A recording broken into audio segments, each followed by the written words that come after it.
So I'd like to begin with a question. What is the most common psychological consequence of a previous fall in older adults?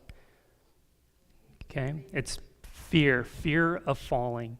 And some of you may have had a family member who had fallen, an older family member, and observed the consequence, and it's no different in my family. I had a grandma that's passed away several years ago now, and she was one of those incredibly active older individuals, water skiing, single ski water skiing in her early 80s, behind some of these crazy boats with no motors, and they had to hit it hard. And she's hiking some of the taller mountains in the Sierra Nevada mountain range. Mount San Jacinto, which is about 11,000 feet. She did that at 82.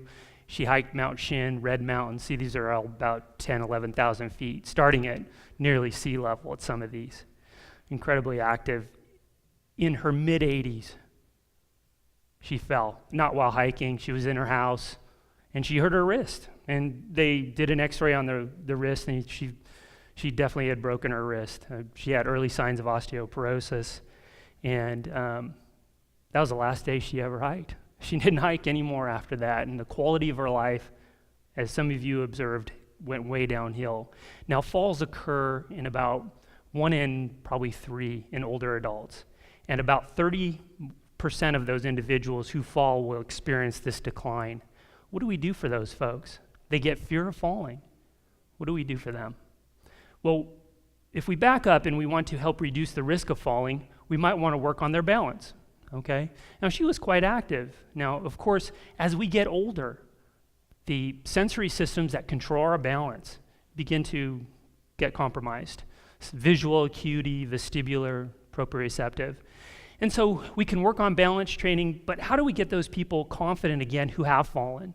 And what we've been doing in our laboratory and others is we've been finding that the aquatic environment is ideal for these folks, particularly the older person who had a previous fall.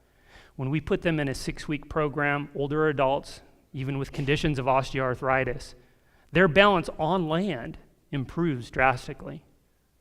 In some ways, when we look at statistical things like effect sizes, we find that the effect sizes for those aquatic interventions lead to better improvements than land.